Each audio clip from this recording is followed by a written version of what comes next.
So before we get into the product, I want to talk about you because you're an interesting dude. Um, First of all, we want to know who's Vince, right? You started this security company. We need to know that you're not just some guy with some money who thinks he's going to start a computer security consulting company and get rich quick scheme, all that kind of stuff. Tell us a little about your background. Yeah, my background, I've been in technology since before I could drive. Grew up in a small town in southeastern Ohio, and a female entrepreneur in our town that owned the video store. She started the first internet service provider there, and as a high schooler, I was hired on to be system admin, web design, and so I've just loved computers, technology, security ever since. Computer science major in college, commissioned as an Air Force officer. Spent 6.5 years in the Air Force as a communications officer in Germany, went to the Pentagon, and then eventually ended up at the White House.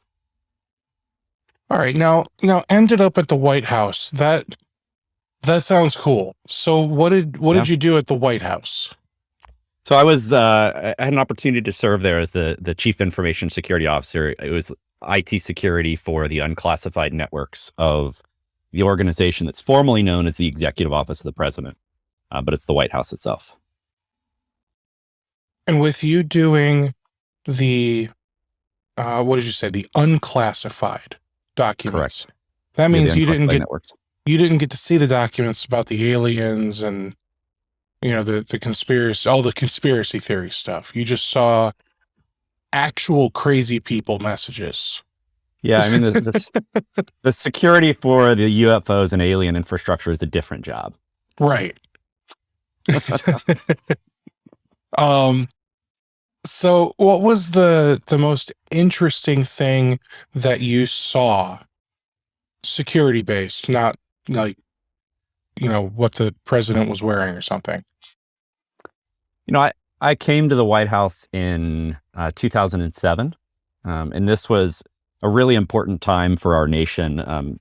President Bush at the time actually had launched this initiative called CINCI, the Comprehensive National Cybersecurity Initiative.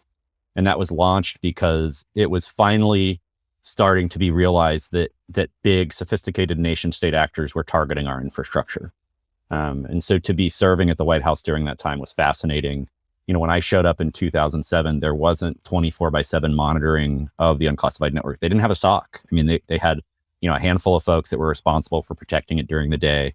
The folks that were protecting it, didn't have the highest security clearance. And because of my previous job at the Pentagon, I had a very high security clearance. It was in an organization called the National Military Command Center, which is the chairman of the Joint Chiefs of Staff Command Center. So I'd been read on at the highest security levels about what was going on with these nation state hacks.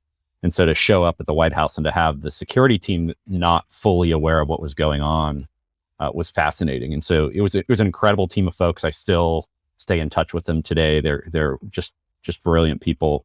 But together we were able to build a 24/7 SOC, overhaul the infrastructure, and get that stuff moving to protect, what I would consider one of the most important institutions in the country. I would agree with that.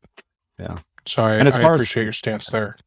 As far as favorite moments, like I was helping, I came in as an Air Force officer and then stayed as a civilian. Mm-hmm. And I was non-political. So I got to stay through from the Bush administration to the Obama administration.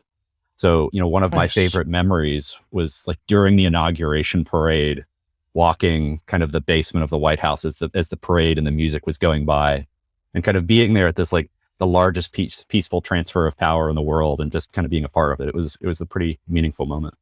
I would say that's powerful for you to be there behind the scenes and have a role in this. And if you think about it, you had the privilege of helping to make that peaceful transition happen.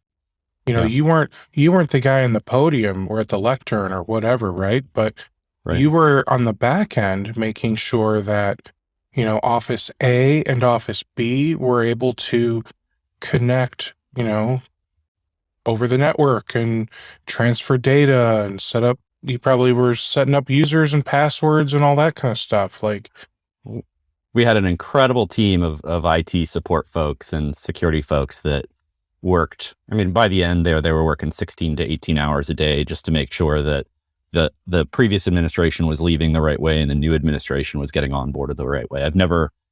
There's probably one of the most chaotic, hectic, and crazy, but also fulfilling experiences of my life to support absolutely. that. Yeah. So what was Obama's password? He used QWERTY123 just because he had big hands and he could do it all with one hand. That makes sense. That makes sense. So besides that question, what is the most ridiculous thing that you saw when you were at the White House? That won't get you in trouble for saying it. That's a good question. I mean, in IT security and IT admin, you get all sorts of users doing crazy things. Mm-hmm. I think having a very prominent person in the West Wing that, really wanted to listen to this, and this was, think 2007. So like streaming stuff, it was not prominent at the point. They really wanted to stream music from this unknown site, right? And so to take this high-level political appointee that basically has the direct ear of the president and tell him, I'm sorry, you can't have access to that. And to have like them throw a fit, it's like, okay, you're down the hallway from the president. Like you gotta behave a little bit differently.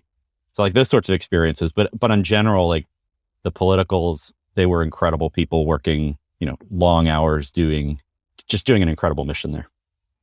So did you ever have to tell the president no? No. Did you ever even speak with the president? Not my job. I was before I was assistant at the White House, I was a presidential communications officer with a group called the White House Communications Agency. Mm-hmm. So I was actually on the road with President Bush for about 6 months. You do advance work to all sorts of locations. And so I was within arm's length of the president a number of times. And when I actually separated from the military, people in that unit get their picture taken with the president. Mm-hmm. So my wife and I got to go into the Oval and, talk with President Bush, 43 at the time, and, get our picture taken with him. And he was just a great, funny guy. That's awesome. Great personality. It was pretty neat. I love hearing that kind of stuff, man. All right.